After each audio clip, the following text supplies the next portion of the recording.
Once upon a time, the boy who refused to think small nata hum. Once upon a time, in a small crowded neighborhood on the edge of a busy city, there lived a boy named Raza, a boy with empty pockets, worn-out sandals, and a mind that refused to stay small. Raza was only 14 years old, but life had already demanded more from him than it ever should from someone his age. His father had passed away when he was just 9, leaving behind not wealth, not security, but a quiet emptiness and a burden that settled silently on Raza's shoulders. His mother tried her best to hold everything together.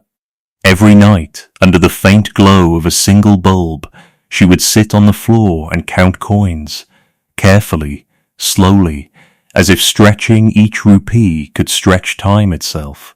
But no matter how carefully she counted, the numbers always seemed smaller than the needs. Raza watched all of this, and somewhere deep inside, he understood something early, that life was not going to be easy, and if something had to change, it would have to begin with him. During the day, on the days he could manage, Raza went to school. But education for him was not a straight path. It was broken, interrupted, and uncertain. Many days he had to skip classes to work at a small tea stall near the market. From morning till evening, he served tea, washed cups, cleaned tables, and listened. He listened to conversations about business, about money, about success, words that felt distant from his reality but strangely familiar to his thoughts. And yet, despite everything, Raza had a habit that made him different. Every night, after the tea stall closed and the last customer had left, he didn't take the shortest road home. He chose the longest one. That road led him through the brighter part of the city, a world completely different from his own. There were tall glass buildings that touched the sky, their windows reflecting dreams he couldn't yet touch. There were expensive cars displayed in shining showrooms, polished so perfectly that they looked unreal. There were restaurants filled with laughter, where people spent in one evening what Raza earned in a week. He didn't walk that road with bitterness. He walked it with curiosity, with quiet determination. His friends never understood. One evening, one of them finally asked, "Why do you do this every day? Why look at things you will never have?" Raza stopped walking. For a moment, he looked at the glowing buildings in the distance, then softly said, "Because I haven't decided yet that I can't have them." It was a simple sentence, but it carried something powerful. A belief that refused to accept limits before even trying. Life, however, was not inspired by belief alone. There were struggles, real ones. There were nights when exhaustion made it hard to keep his eyes open while studying, nights when hunger distracted his focus, days when missing school made him feel left behind. Sometimes doubt crept in quietly, sometimes it grew louder.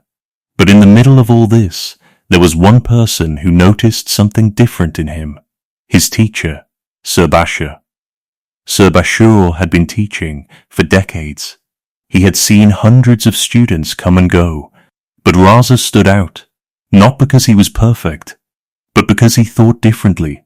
One day, after class, Sir Bashir called him aside. "You approach problems in a different way," he said. "You don't just look for answers, you look for better paths." Raza hesitated before asking, "Is that wrong?" A gentle smile appeared on the old teacher's face. "No," he said, "that is rare." Then he added something Raza would never forget. Small thinking costs nothing, but it gives nothing. Thinking big doesn't cost more. It only changes what you receive. That night, Raza wrote those words in the corner of his notebook. He didn't know it then, but those words would become a quiet guide in his life. Years passed. Raza grew older, responsibilities grew heavier, opportunities remained limited. There was no sudden miracle, no shortcut. But there was change, slow, steady, and almost invisible. Raza stopped seeing his background as a limitation. He began to see it as a beginning. At 21, he made a decision that many would have called unrealistic. He decided to apply for a job at a logistics company in the city. On paper, he had nothing. No complete degree, no references, no connections, nothing that usually opens doors.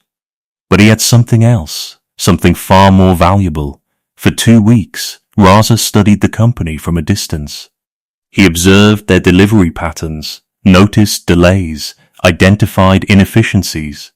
Then he carefully wrote a 4-page handwritten proposal suggesting improvements.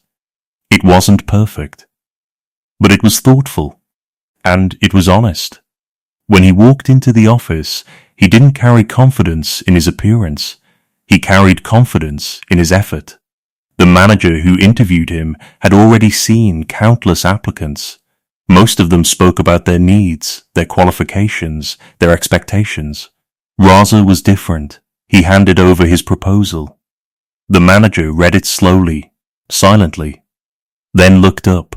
"Where did you study?" he asked. "Government school, sir. I couldn't complete my degree." The room went quiet for a moment. Then the manager said something unexpected.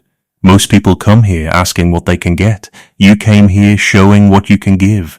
That was the moment everything changed.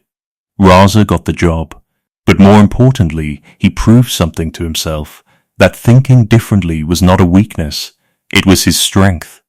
Years passed again.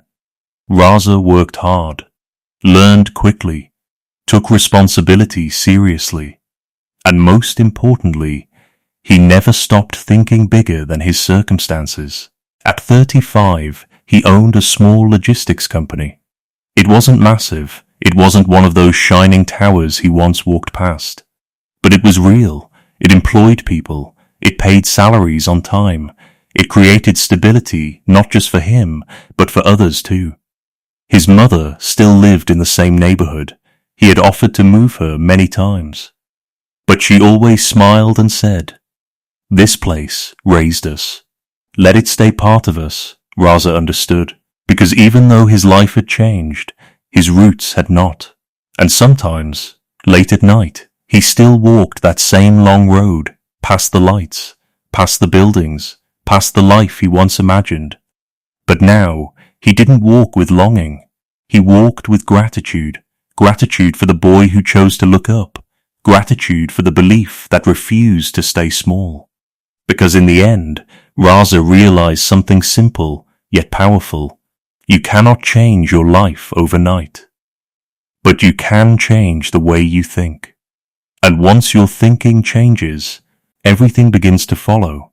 He had started with empty pockets, but his mind had always been full, and that made all the difference.